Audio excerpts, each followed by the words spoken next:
जय श्री कृष्णा। आज हम श्रीमद् भगवत गीता के 8वें अध्याय का महात्म्य लेकर आए हैं। श्रीमद् भगवत गीता जो अपने आप में परम अद्भुत है, जिसके एक या आधे श्लोक को सुनकर भी पापी से पापी मनुष्यों का उद्धार हुआ है। फिर संपूर्ण पाठ को सुनने का, संपूर्ण गीता को सुनने का जो महत्व है, उसका तो वर्णन ही नहीं किया जा सकता। तो आइए हम आज श्रीमद् भगवत गीता के 8वें अध्याय का जो महात्म्य है उसका पाठ आरंभ करते हैं। भगवान शिव कहते हैं, देवी अब 8वें अध्याय का महात्म्य सुनो। उसके सुनने से तुम्हें बड़ी प्रसन्नता होगी। लक्ष्मी जी के पूछने पर भगवान विष्णु ने उन्हें इस प्रकार अष्टम अध्याय का महात्म्य बतलाया था। दक्षिण में आमर्दपुर नामक एक प्रसिद्ध नगर है। वहाँ भाव शर्मा नामक एक ब्राह्मण रहता था, जिसने वैश्य को पत्नी बनाकर रखा था।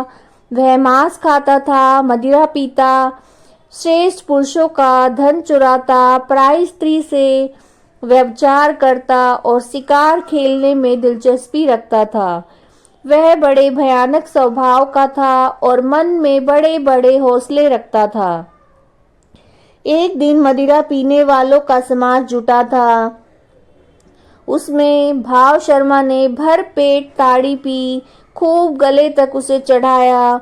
अतः अजीर्ण से अत्यंत पीड़ित होकर वह पाप आत्मा कालवश मर गया और बहुत बड़ा ताड़ का वृक्ष हुआ। उसकी घनी और ठंडी छाया का आश्रय लेकर ब्रह्म राक्षस भाव को प्राप्त हुए कोई पति पत्नी वहां रहा करते थे। उनके पूर्व जन्म की घटना इस प्रकार से है। एक कुशी बल नामक ब्राह्मण था, जो वेद वेदांग के तत्वों का ज्ञाता, संपूर्ण शास्त्रों के अर्थ का विशेषज्ञ और सदाचारी था।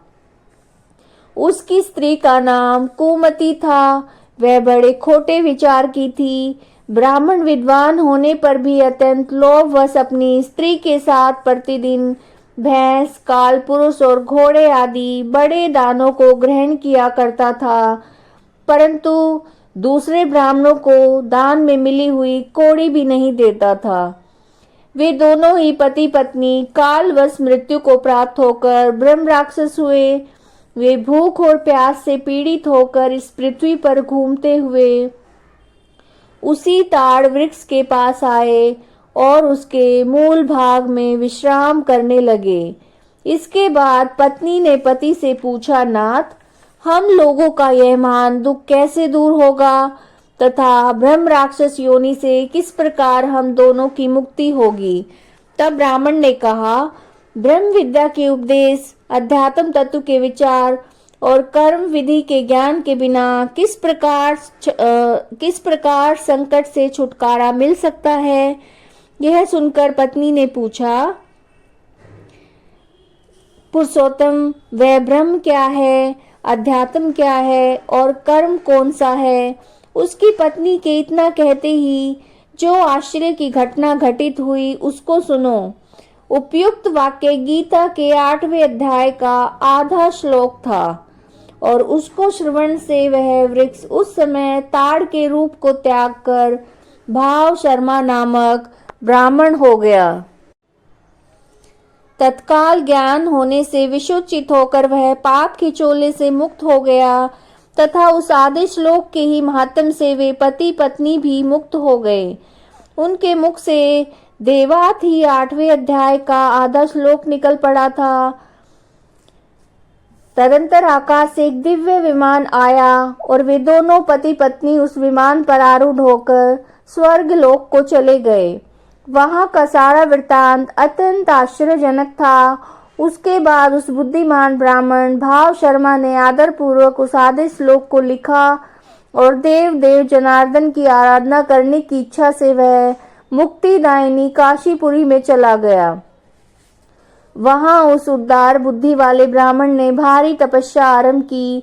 उसी समय क्षीर सागर की कन्या भगवती लक्ष्मी ने हाथ जोड़कर देवताओं की भी देवता जगतपति जनार्दन से पूछा, नाथ, आप सहसा नींद त्याग कर क्यों खड़े हो गए? श्री भगवान बोले, देवी, काशीपुरी में भागीरथी के तट पर बुद्धिमान ब्राह्मण भाव शर्मा मेरे भक्ति रस से परिपूर्ण होकर अत्यंत कठोर तपस्या कर रहा है। वह अपनी इंद्रियों को वश में करके गीता के 8वें अध्याय के आधे श्लोक का जप करता है। मैं उसकी तपस्या से बहुत संतुष्ट हूँ और बहुत देर से उसकी तपस्या के अनुरूप फल का विचार कर रहा था। प्रिय, इस समय वह फल देने को मैं उत्कंठित हूँ।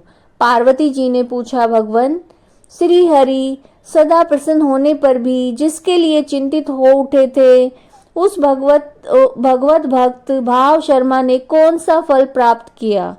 श्री महादेव जी बोले, देवी, द्विज श्रेष्ठ भाव शर्मा प्रसन्न हुए।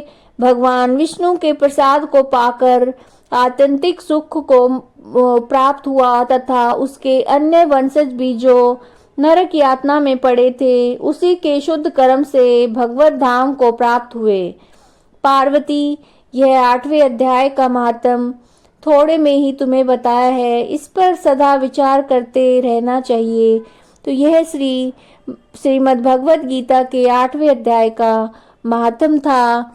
अगर आपको ये वीडियो पसंद आई है तो वीडियो को लाइक कीजिएगा, चैनल को सब्सक्राइब कीजिएगा। जय श्री कृष्णा।